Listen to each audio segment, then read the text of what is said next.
이번 실험 수업은 피폭스를 이용한 반발계수 측정 실험입니다. 충돌과 운동량에 대한 주제는 물리학 교육 과정에서 중요하게 다뤄지는 주제입니다. 우리가 충돌에 대해서 물리학적으로 다루고자 할 때에는 다음 상황처럼 간략화된 모형을 통해서 다뤄야 합니다. 시뮬레이션을 하나 보여드릴 건데요. 물체 A는 질량이 3kg이고 초기 속도는 오른쪽으로 4m/s입니다. 물체 B는 질량이 4kg이고 초기 속도는 왼쪽으로 3m/s입니다. 시뮬레이션을 실행하면 두 물체는 수평 방향으로 움직이고 충돌한 후에 그림처럼 서로 반대 방향으로 운동하게 됩니다. 지금 이 화면에서는 두 물체의 속도, 상대 속도, 운동 에너지를 표시해 봤습니다. 우리가 일상생활에서 경험하는 것들을 생각해 보면 충돌의 결과는 질량이 얼마나 큰 물체에 부딪히느냐, 속도가 얼마나 빠른 물체에 부딪히느냐에 따라 달라지는 것을 쉽게 생각할 수 있습니다. 그래서 물리학에서는 운동량이라는 물리량을 중요하게 생각하고 고등학교 물리학에서 운동량을 필수적으로 다루게 됩니다. 제가 방금 부딪히는 물체의 질량과 속도에 따라서 충돌의 결과가 달라진다고 했는데요. 부딪히는 속도를 바꾼 시뮬레이션을 보여드릴 거예요. 지금은 앞의 충돌 상황과 초기 속도만 다르게 바꾼 거예요. 첫 번째 시뮬레이션과는 다르게 물체 B가 느리긴 하지만 여전히 왼쪽으로 가고 있는 것으로 결과가 나옵니다. 그럼 이 결과와 첫 번째 시뮬레이션 결과를 비교해 보겠습니다. 두 충돌에 대해서 상대 속도가 어떻게 변하는지 볼 건데요. 상대 속도는 두 상황이 서로 다른데도 충돌 전후에 상대 속도의 변화 비율은 0.5로 같습니다. 그러니까 충돌 전후에 상대 속도 변화 비율은 충돌하기 전의 속도에 영향을 받지 않는 겁니다. 이제는 두 충돌의 총 운동 에너지가 어떻게 변하는지 볼 건데요. 첫 번째 충돌은 충돌 후에 운동 에너지가 4분의 1이 됐는데 두 번째 충돌은 충돌 후에 운동 에너지가 절반이 됐습니다. 그러니까 충돌하기 전후 속도에 따라서 운동 에너지가 변하는 비율은 달라지는 겁니다.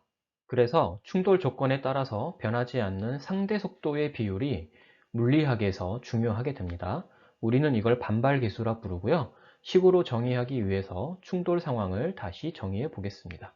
이 영상처럼 1번 물체가 조금 더 빨라서 2번 물체와 충돌하고 계속 오른쪽으로 이동한다고 해보겠습니다. 충돌 전에 각각의 물체의 속도를 u1, u2, 충돌 후에 속도를 v1, v2라고 하겠습니다. 이 속도들은 그림에 보이는 충돌면의 수직입니다.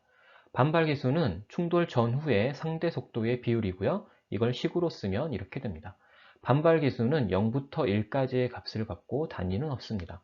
그리고 보통 속도나 질량에 거의 관계가 없는 것으로 여겨지고 어떤 물질로 이루어져 있느냐에 따라 결정되는 것으로 여겨집니다. 주의할 것이 반발계수는 어느 한 물질의 특성이 아니고요. 어떤 물체와 물체 사이에서 나타나는 값입니다. 그럼 이 반발계수를 측정하는 실험을 설계하고 수행해 보겠습니다.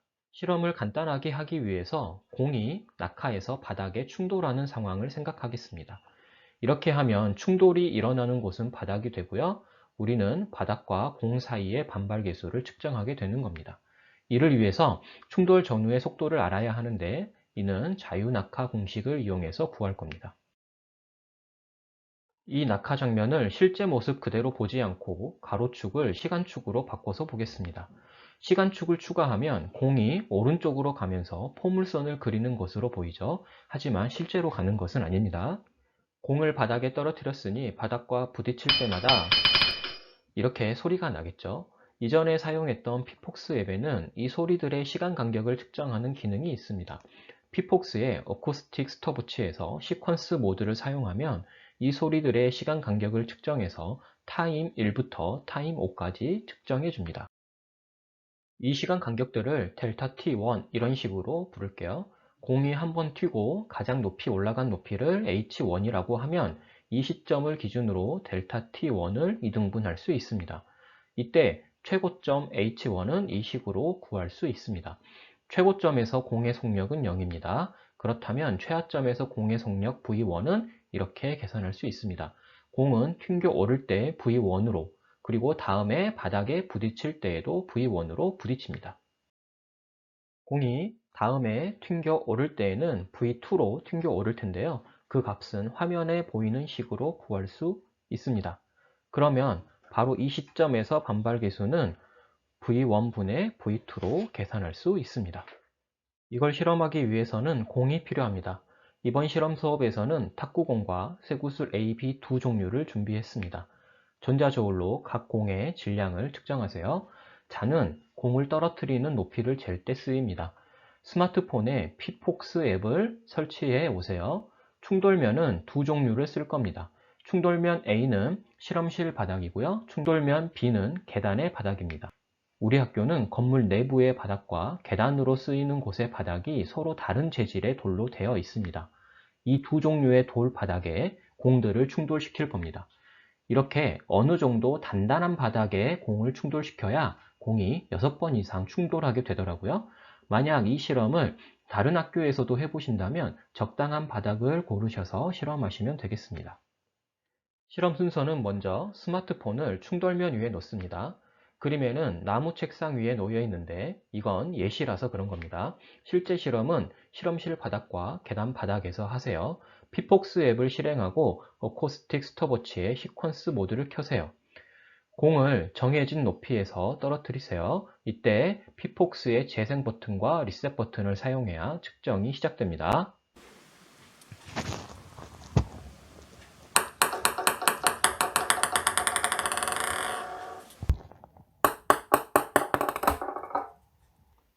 측정된 데이터를 엑셀로 옮기세요. 그리고 공을 떨어뜨리는 높이를 바꿔서 위 과정을 반복하세요. 공을 떨어뜨리는 높이는 10, 20, 30, 40, 50cm이고 이 높이는 정확하지 않고 대략적으로 맞춰서 떨어뜨려도 됩니다. 1시간 안에 실험을 끝내기 위해서 각 조별로 다른 조건으로 실험하겠습니다. 실험실 교탁을 기준으로 다음과 같이 조가 편성되어 있습니다. 1, 2조는 탁구공, 3, 4조는 쇠구슬 A, 5, 6조는 쇠구슬 B로 실험하세요. 홀수조는 실험실 바닥에 공을 충돌시키세요. 짝수조는 계단 바닥에 공을 충돌시키세요. 이렇게 하면 다양한 조건에서의 실험 데이터를 얻게 될 겁니다. 이렇게 얻은 데이터는 팀즈의 선생님 채널에 있는 반발계수 실험 데이터 탭에 저장하세요. 이때 반드시 데스크톱 앱에서 열기를 클릭한 후에 엑셀을 열고 각 조의 스프레드 시트에 들어가서 데이터를 입력하셔야 합니다. 나중에 함수도 써야 하고 그래프도 그려야 하기 때문에 팀즈 안에서 데이터 처리를 하지 마시고 반드시 데스크톱 앱에서 열기를 하신 후에 엑셀에서 데이터를 처리하세요. 데스크톱 앱에서 엑셀을 열었으면 학생 여러분들은 조원의 이름들을 써주시고요. 실험한 공의 질량을 적어주세요. 그리고 측정한 시간 간격을 옮겨주세요.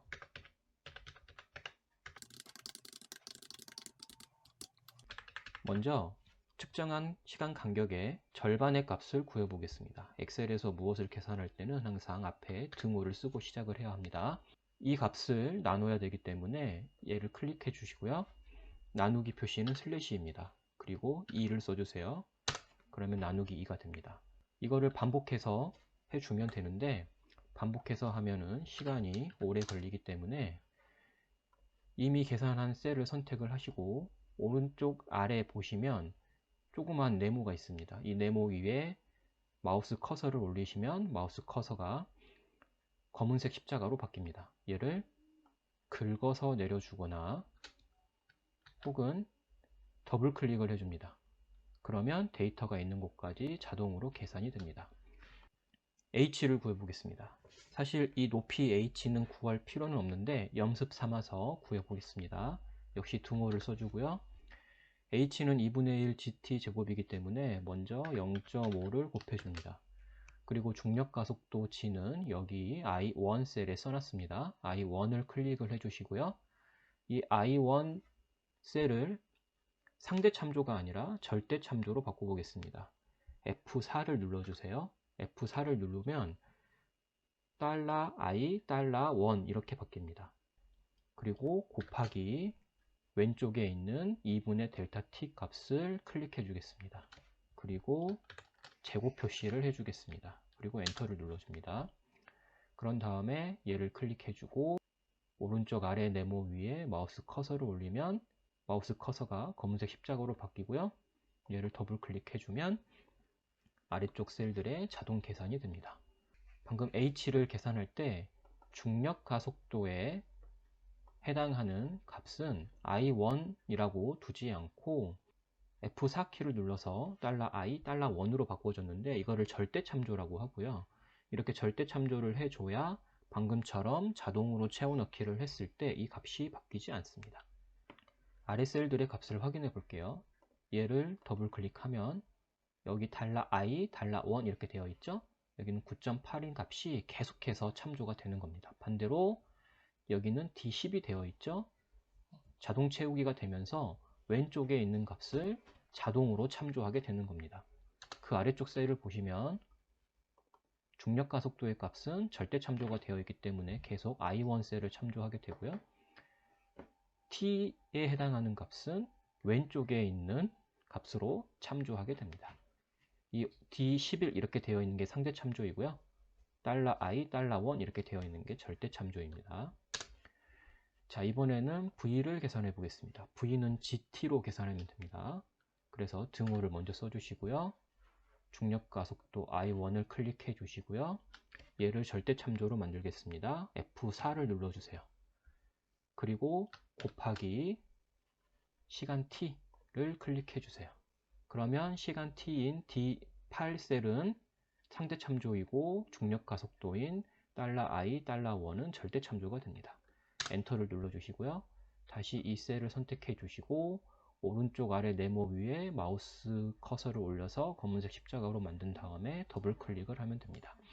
그러면 V의 값이 다 잘 계산되어 있습니다. 중력 가속도 잘 참조되어 있고요. 왼쪽에 시간 T도 잘 참조되어 있습니다. 이번에는 반발 계수를 계산해 보겠습니다. 반발 계수는 충돌 전의 속력분의 충돌 후의 속력이기 때문에 역시 등호 표시를 해 주시고요. 충돌 후의 속력을 먼저 클릭해 줍니다. 그리고 나누기 충돌 전의 속력을 클릭해 줍니다. 엔터를 눌러 주시고 이 셀을 선택하신 다음에 마우스 커서를 오른쪽 아래에 올려서 더블 클릭해 주세요. 그러면 반발 계수가 자동으로 계산이 됩니다. 가장 아래에 있는 셀은 충돌 후에 속력이 없기 때문에 계산이 되지 않습니다. 얘는 지워주세요.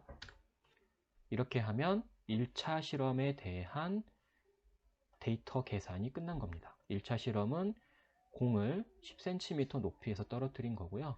이 실험이 끝난 학생들은 2차 실험으로 공을 20cm 높이에서 떨어뜨려 주세요. 방금 10cm 높이에서 공을 떨어뜨리고 시간 간격을 측정한 데이터를 입력을 했고 그에 대한 높이, 속도, 반발 계수를 계산했는데요. 공을 다른 높이에서 떨어뜨리고 시간 간격을 측정한 데이터를 제가 미리 입력해 놨습니다. 이때 떨어뜨린 높이는 20, 30, 40, 50cm인데요. 이 떨어뜨리는 높이를 정확하게 맞출 필요는 없고요. 대략 20cm, 대략 30cm 이렇게 하시면 되겠습니다. 아까 10cm 높이에서 공을 떨어뜨리고 입력한 데이터를 처리할 때 일일이 수식을 입력을 했었는데요.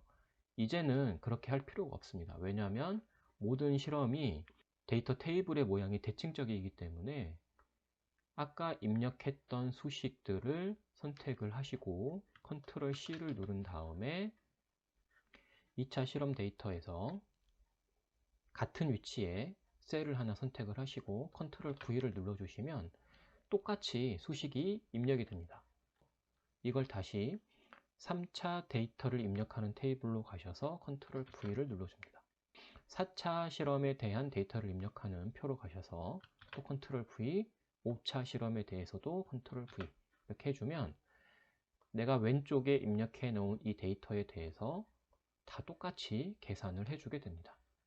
자, 이게 제대로 참조가 이루어지고 있는지를 확인해 보려면 입력한 데이터 값 중에서 하나를 더블 클릭해 보면 계산식에 들어가야 되는 시간식이 제대로 참조가 되어 있고 중력 가속도의 값도 제대로 참조가 되어 있는 것을 볼 수가 있습니다. 엑셀에서 절대 참조와 상대 참조를 잘 사용하시면 데이터 처리를 하기에 매우 편리합니다.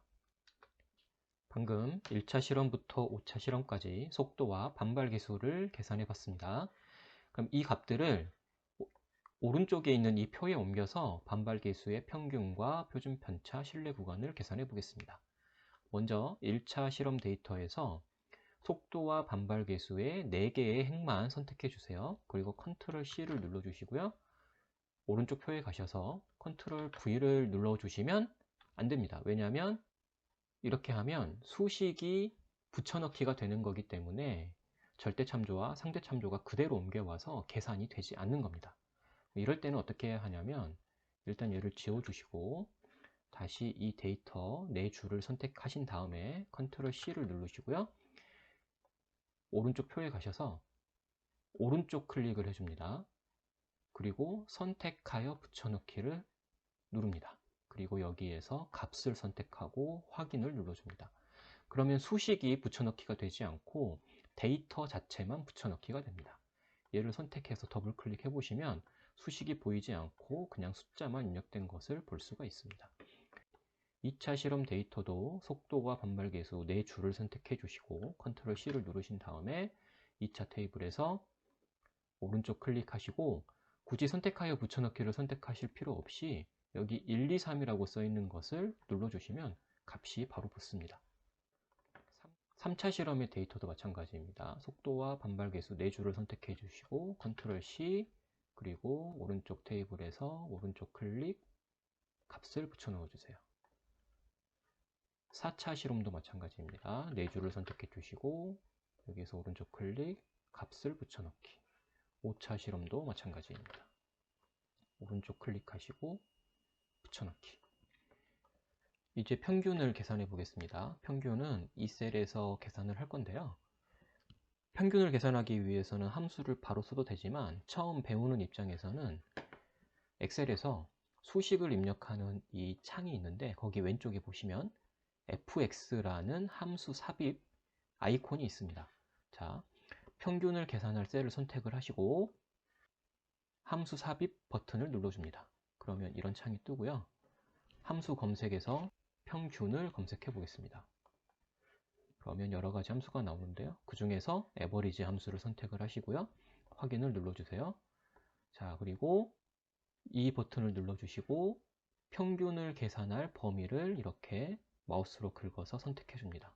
그런 다음 엔터를 눌러주시면 됩니다. 그리고 확인을 눌러주세요. 그러면 평균이 계산되었습니다. 이제 표준 편차를 계산해 보겠습니다.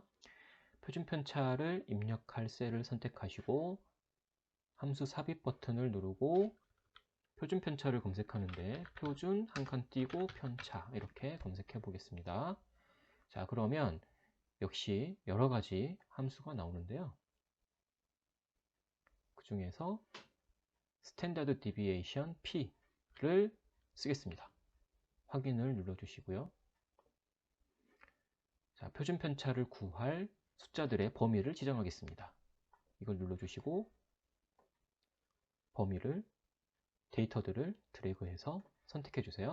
그리고 엔터를 눌러줍니다. 그리고 확인을 누릅니다. 그럼 표준 편차가 구해졌고요. 데이터의 오차 범위를 구하겠습니다. 그거를 우리가 신뢰 구간이라고 부르고요.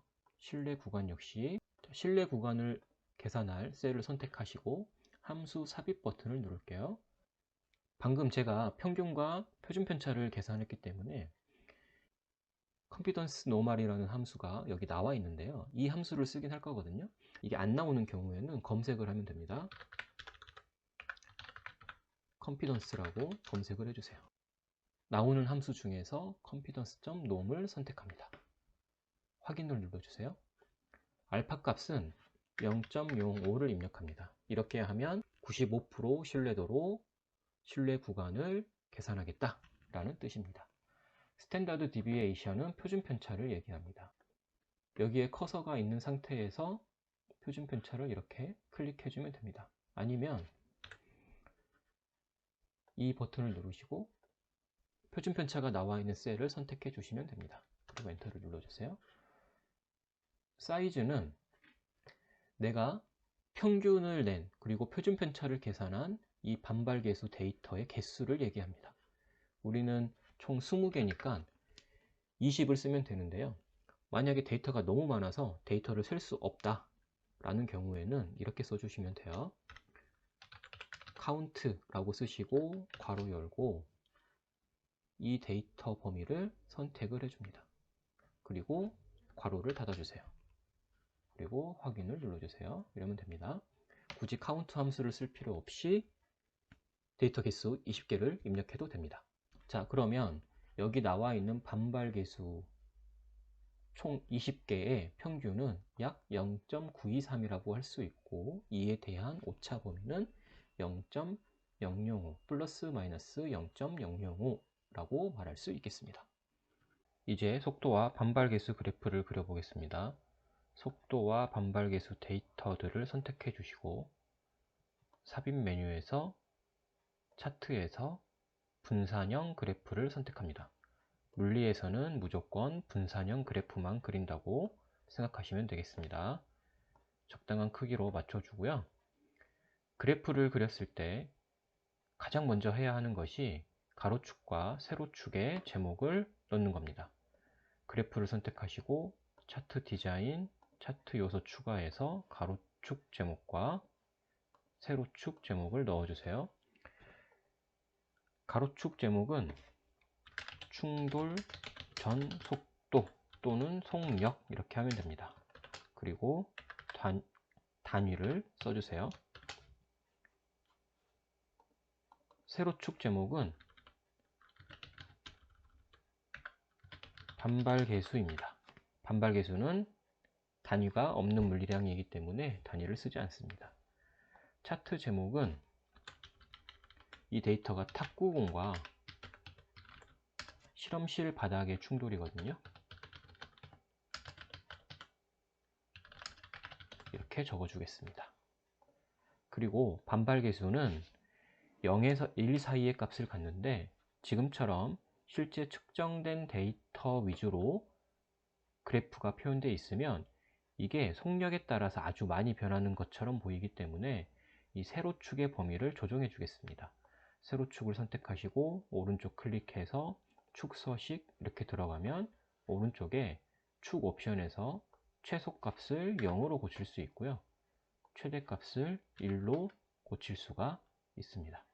그리고 데이터에 추세선을 넣어 보겠습니다. 원래 속력과 반발계수 사이에 함수 관계를 모른다면 추세선을 넣지 않아야 하는데 지금 이 반발계수 데이터가 속력이 증가함에 따라서 조금씩 감소하는 것처럼 보이기 때문에 어느 정도로 감소하는지 알아보기 위해서 일부러 추세선을 넣어 보겠습니다. 데이터를 선택하시고 오른쪽 클릭, 추세선 추가, 수식을 차트의 표시를 선택합니다. 속력과 반발계수의 관계가 선형인지 다항식 관계인지 알 수는 없지만 지금은 기본적으로 1차식으로 감소하는 것처럼 보이기 때문에 선형 관계식을 선택을 하겠습니다. 다시 말씀드리지만 원래는 속력과 반발계수의 관계식을 모른다면 추세선을 넣는 것이 아닙니다. 하지만 이 데이터가 어떤 경향을 갖는지 분석해 보기 위해서 일부러 1차원 추세식을 넣어 봤습니다. 여기까지가 이번 실험 수업에서 여러분들이 해야 할 단계입니다.